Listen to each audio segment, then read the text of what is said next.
Bismillahirrahmanirrahim. Assalamualaikum warahmatullahi wabarakatuh. Syukur alhamdulillah kita bisa berjumpa lagi di channel ini. Shalawat dan salam selalu dan tetap tercurahkan kepada junjungan kita Nabi besar Muhammad Shallallahu Alaihi Wasallam. Allahumma sholli ala Sayyidina Muhammad wa ala ali Sayyidina Muhammad.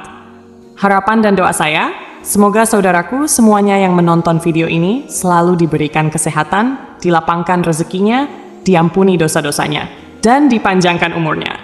Amin ya rabbal alamin. Sahabat beriman yang dirahmati Allah, mencintai dan dicintai oleh sesama manusia, apalagi terhadap suami, istri, anak, serta sanak keluarga, merupakan kebutuhan batin yang paling mendasar.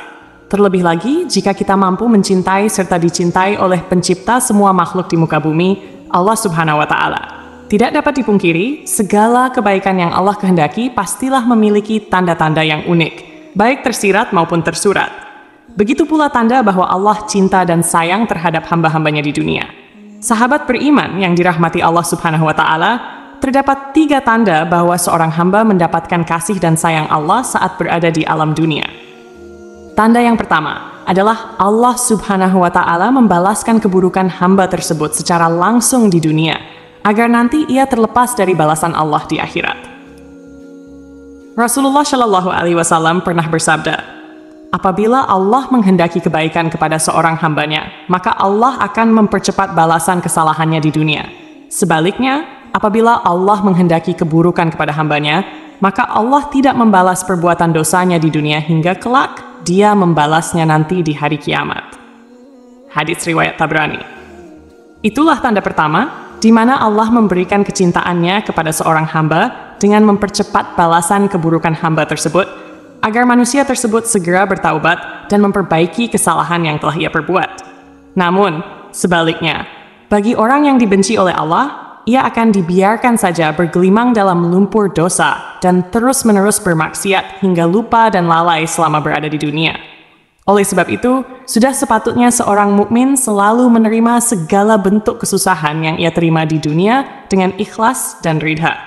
Mungkin saja itu merupakan hukuman dari Allah akibat kesalahan kita, sekaligus sebagai tanda bahwa Dia mencintai hambanya agar kita segera insyaf dan bertaubat. Karena balasan Allah di dunia sangat tidak sebanding dengan balasan Allah di akhirat.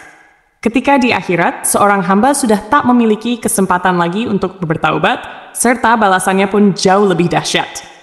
Ingatlah bahwa Allah Subhanahu wa Ta'ala berfirman dalam surah Al-A'raf ayat 168, dan kami coba mereka dengan nikmat yang baik dan bencana yang buruk, agar mereka kembali kepada kebenaran. Berkaca dari firman-Nya tersebut, sudah jelas bahwa cobaan dan ujian merupakan sunatullah yang di dalamnya pasti mengandung rahmat dan hikmat bagi hambanya. Allah memiliki banyak cara yang berbeda-beda untuk mengembalikan hambanya kembali menuju jalan lurusnya. Tanda yang kedua adalah Allah Subhanahu wa Ta'ala membukakan hatinya dan mengisinya dengan keyakinan yang kuat dan kokoh. Rasulullah Shallallahu Alaihi Wasallam bersabda, apabila Allah Subhanahu wa Ta'ala menghendaki kebaikan pada diri seseorang, niscaya Allah akan membukakan kunci hatinya dan mengisinya dengan keyakinan dan kepercayaan yang kokoh. Allah jadikan hatinya waspada akan lika-liku kehidupan yang ia jalani. Allah Subhanahu wa Ta'ala jadikan hatinya sehat sejahtera, lidahnya berkata benar dan perilakunya lurus, serta Allah Subhanahu wa Ta'ala jadikan telinganya mendengar dan matanya melihat. Melalui hadits Nabi Shallallahu Alaihi Wasallam di atas, sudah jelas bahwa hamba yang Allah Subhanahu wa Ta'ala bukakan hatinya akan memiliki tingkah laku yang lurus, baik dari ucapan maupun perbuatannya. Hamba tersebut akan berhati-hati menjalani hidupnya agar tidak terpeleset ke jurang penuh dosa, dengan sedapat mungkin menghindari perilaku-perilaku yang tercela.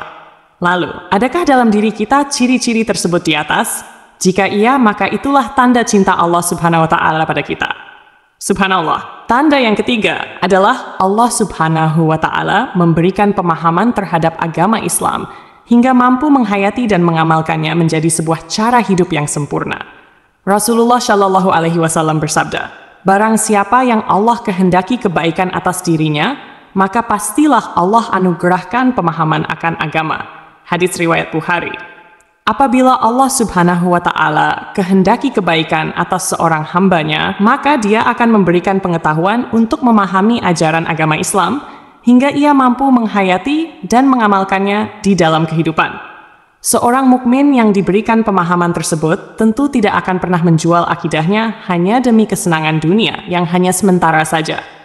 Hamba tersebut tak akan silau dan cinta terhadap dunia hingga melupakan bagiannya di akhirat.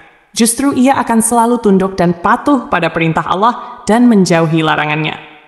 Allah Subhanahu wa Ta'ala berfirman dalam surah Al-Maidah ayat 3. Pada hari ini aku telah sempurnakan bagimu agamamu dan aku telah cukupkan nikmatku untukmu, serta aku telah ridhai Islam sebagai agamamu. Sahabat beriman yang dirahmati Allah, marilah kita bermuhasabah diri, menatap jauh ke dalam hati dan melihat kehidupan kita selama ini. Adakah ketiga tanda tersebut di atas terdapat dalam diri dan kehidupan kita selama ini? Jika iya, maka bersyukurlah atas nikmat cinta darinya tersebut, dan bersabarlah atas ujian serta cobaan darinya untuk menyeret kita kembali pada jalan lurusnya. Namun, jika tidak, maka kita mesti khawatir bahwa mungkin Allah sedang murka pada diri kita. Segeralah kita bertaubat dan berdoa, memohon ampunan, serta meminta petunjuk dan kasih sayangnya. Yakinlah bahwa Allah selalu menerima taubat hambanya yang mau kembali padanya. Wallahu a'lam bishawab. Demikian yang bisa saya bagikan, semoga bermanfaat untuk kita semua. Amin ya rabbal alamin. Wassalamualaikum warahmatullahi wabarakatuh.